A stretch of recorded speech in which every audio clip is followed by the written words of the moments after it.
इनका नाम है राजेश मेहता और ये ओनर है राजेश एक्सपोर्ट्स के।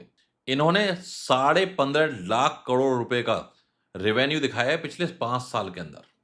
और खबर निकल के आ रही है कि सारा का सारा जो रेवेन्यू है ये फर्जी था। 5 साल तक सरकार सोई रही, 5 साल तक सेबी सोया रहा। वो हमेशा बिटकॉइन के ऊपर तो वार्न करता रहा कि भाई बिटकॉइन यहाँ पर रिस्की एसेट है, इसके अंदर पैसा डूब जाएगा, ये वॉलेटाइल एसेट है।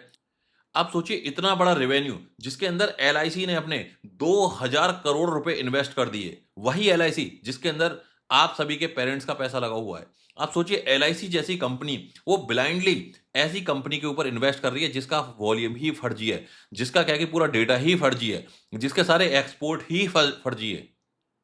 आज इसका शेयर 80% से ज्यादा डाउन हो चुका है। सेबी ने अब वार्निंग कर दी है, उन्होंने क्या कि क्लियर कर दिया कि भाई ये फर्जी था।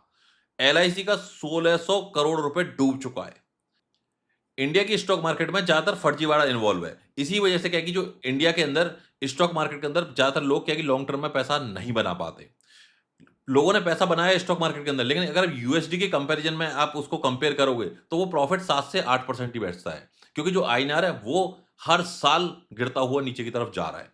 मीडिया ने पीएम की इकोनॉमिक एडवाइजर से ये सवाल पूछा कि भाई रुपया 100 रुपीज के आसपास जा रहा है, $1 का जो प्राइस है वो 100 रुपीज के आसपास जा रहा है, आप इसको लेके कैसे सोचते हैं? तो उन्होंने कोई लॉजिकल जवाब देने की वजह से उन्होंने यहां पर बोला भाई ये तो जस्ट एक नंबर है। तो यानी कि जो इकोनॉमी है वो भी एक नंबर हो गई। आज हम फोर्थ लार्जेस्ट इकोनॉमी से सीधा 7th लार्जेस्ट इकोनॉमी पे आ चुके हैं। मतलब आप सोचिए 4 नंबर से 7 नंबर पे, और आने वाले टाइम के अंदर हम 10 से भी ऊपर पहुंच जाएंगे, जिस लेवल के ऊपर हमें कंट्री के हालात देखने को मिल रही हैं। इंडिया की जो मार्केट है वो बहुत बड़े लेवल के ऊपर आईटी के ऊपर डिपेंड है, और एआई आईटी के बहुत सारे एम्प्लॉय को ऑलरेडी रिप्लेस कर रहा है। इससे आने वाले टाइम के अंदर जो आईटी वालों ने, एनआरआई ने प्रॉपर्टी में एक्सपोजर लिया है, वो प्रॉपर्टी के अंदर क्राइसिस देखने को मिलेगा। वो इंस्टॉलमेंट भी नहीं दे पाएंगे, और इंडिया के अंदर एक बहुत बड़ा स्टॉक मार्केट क्राइसिस स्टॉक के अंदर देखने को मिलेगा मिलेगा। इसके अलावा प्रॉपर्टी के अंदर भी हमें बहुत सारी चीजें ऐसी देखने को मिलेंगी जो आज तक कभी देखने को नहीं मिली। सो बी प्रिपेयर फॉर वर्स्ट। अपने इमरजेंसी फंड तैयार करके रखो। आने वाले टाइम के अंदर बहुत कुछ यहाँ पर क्या उथल पुथल मार्केट के अंदर होने वाली है। मिलते हैं अगली वीडियो में।